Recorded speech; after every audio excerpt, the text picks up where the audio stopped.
Hello, sawadika, chasateola, ni hao, annyeonghaseyo, konnichiwa. I think that covers all of the language groups that watch my Fake Cooking Show. My name is Kim, and this is my Fake Cooking Show, Barefoot in the Kitchen with Kim, where we cook really good food for really good people like you in my really small kitchen.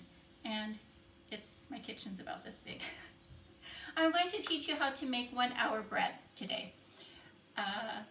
This is the most versatile bread dough that you will ever make. I use this bread dough to make buns. I use it as a pizza base. I use it to make stromboli, and I use it to make pizza pockets. And first of all, I'm going to teach you how to do the dough, and then in the other videos you can pick and choose whatever you want to make with this dough. It's really awesome. And I really encourage you to make it often so that you get a really good feel for the yeasty dough, and then you can whip it up in no time. Seriously, 1 hour start to finish, and you've got some beautiful baked goods on the table. I also use this dough to make an apple bread that I will show you as well. And all of the things that I'm going to show you today get rave reviews by whoever has eaten them so far. They just love them. I'm really excited to share this recipe with you, so let's get going. So what you need for the bread dough is 1 tablespoon of active yeast, 1 tablespoon of packed brown sugar. If you don't have brown sugar, go ahead and use white sugar. It's not going to make that big of a deal. Brown sugar just gives it a little bit more of a rich flavor. 1 cup of warm water. This is 1 cup to 1 1/4. Every flour is different. I'm using this flour today, and it is really, really finely milled flour that is super good for making pizza dough or pizza pocket or stromboli, whatever you want to make. You can use regular flour. You will probably need 1 1/4 cups of water for that.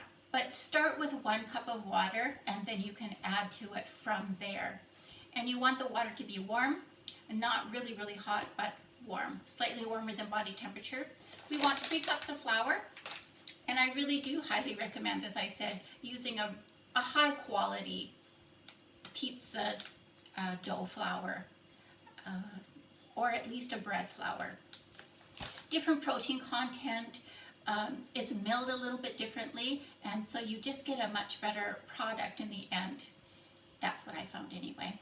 You want 3/4 teaspoon of salt, and if you are going to make rosemary bread, which is how this all started for me, was using this to make rosemary bread, then you'll want 2 teaspoons of fresh herbs, rosemary or whatever kind of herb that you like. Okay, let's get going and get started. The first thing that we're going to do is work on our yeast mixture. So we want 1 cup of warm water. I've got some boiling water here, and I usually put in just a scant 1/4 cup to start with. And then I happen to just have 1 tablespoon of sugar left here. And I just get that to dissolve first of all. Easier to dissolve it in the really, really hot water before I add my cooler water.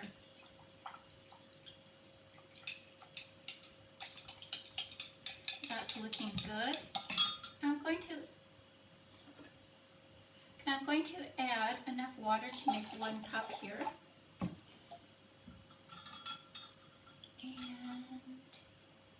And add a little bit more hot. Go by feel. You want it to be comfortably warm. You don't want it so hot. You don't want it so hot that you're going to kill your yeast. And there is yeast that you can add directly to flour. I like to proof my yeast first, because yeast is one of the most important things that you're going to have going on in this bread dough. And if your yeast is bad or it doesn't work, you're going to end up with flatbread, and not the good kind of flatbread. So yeah, that feels comfortably okay. I'm just going to run down those ingredients one more time for you. I ran through them pretty quickly. 1 tablespoon of active dry yeast. Fast rising, if you've got it, is great. 1 tablespoon of packed brown sugar, 1 1/4 cups of water at the most. Start with 1 cup. 3 cups of all-purpose flour, and you might need a little bit more for kneading. 2 tablespoons of olive oil, 3/4 teaspoons of salt, 2 teaspoons of dried herbs if you've got them, and that's about it. We're going to preheat our oven to 400 degrees, and let's get going with it. So to our water and sugar mixture, we're going to add our yeast, and I don't want it to sit on top, so I'm just going to give it a little gentle stir. I'm always very gentle with my yeast. And we just want to make sure that it's active and that it's going to bubble up. And I usually give it about 3 to 5 minutes. You can see when it's nice and frothy. When it's nice and frothy, then you're ready to go and you can use it. So while your yeast is bubbling up, go ahead and measure out 3 cups of flour. And to your 3 cups of flour, you're going to want to add 3/4 of a tablespoon of salt. Give it just a little bit of a mix. There we go. It's looking good. My kitchen already smells really good. I love that yeasty smell. Okay. And I've got some good bubbling happening there. It's nice and frothy. So I'm going to go ahead and add that to my flour mixture. And then we want to add 2 tablespoons of olive oil. If you don't have olive oil and you want to use some other oil, that's fine.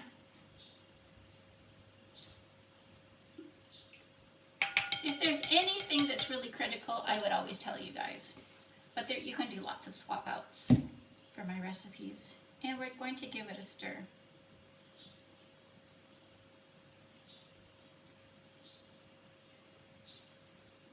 If you have one of those handy stand-up mixers and it has the dough hooks, go ahead and use it. I don't have one, so mine is always done by hand.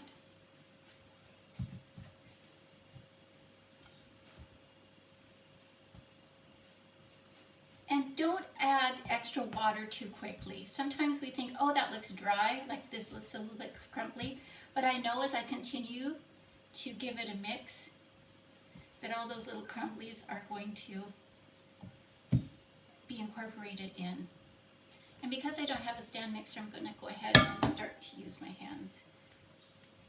Yeah, this is looking good. I make this dough every week. Sometimes 2-3 times a week.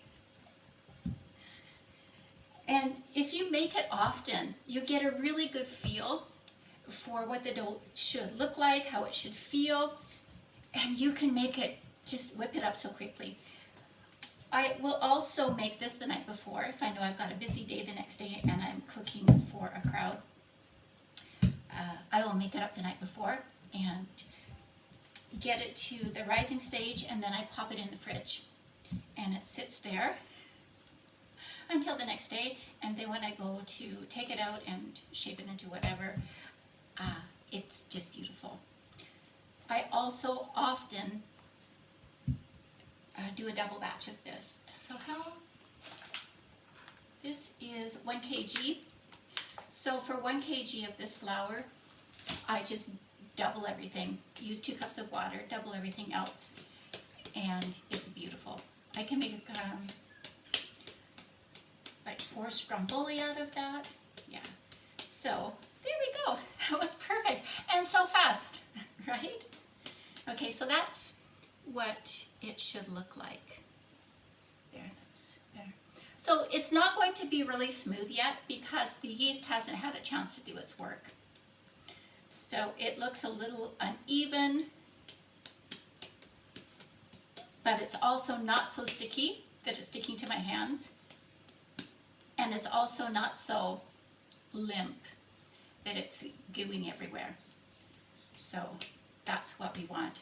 Now I'm going to go ahead and let this rise for, it's really hot today here in Thailand. I know I say that every time, right? You guys are probably tired of hearing about that. This in my kitchen, probably 20 minutes and it'll rise to where I want it to be. If you are in a slightly cooler climate or it's winter time, go ahead and warm up your oven just a little bit. Don't make it hot because you'll kill the yeast. So just warm it up a little bit and put this in a middle anything and put it in your oven, and it'll rise in about 20 minutes, half an hour. So this next step is crucial. Take your nicely formed ball, put it on some plastic wrap, some parchment paper, whatever. Wash your bowl.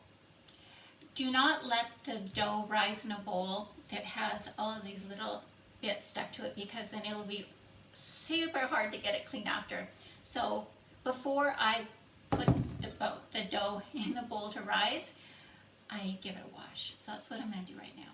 Okay, clean bowl, and you want to add a little bit of oil.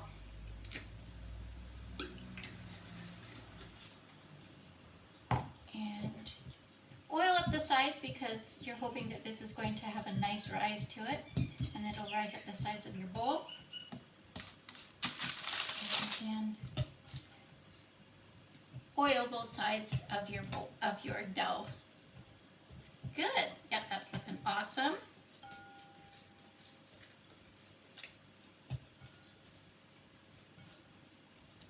Perfect. You don't want your dough to dry out on the top, so I cover it with parchment paper, wax paper, and then this is going to sit, like I said, for about 20 minutes. You're going to want it to double in size. If it puffs way up because you got busy doing something else, don't worry about it. Punch it down and let it go again. But this should only take one rise. Sometimes I get busy doing other things and it rises like quite a few times. I'll give it a punch down and then I get busy doing something else. Seriously, you cannot, this is no fail. Whatever you do to it, it always turns out. So go ahead and put this onto rise, grab a cup of tea or whatever sounds good, and give yourself a little rest for 20 minutes, half an hour, and then go ahead and choose what you want to make with this. I'm going to show you how to make stromboli, pizza pockets, and apple bread. Okay? And the apple bread is braided. It's really pretty, and people really like it. So go ahead and have a little rest and come back and continue cooking with me.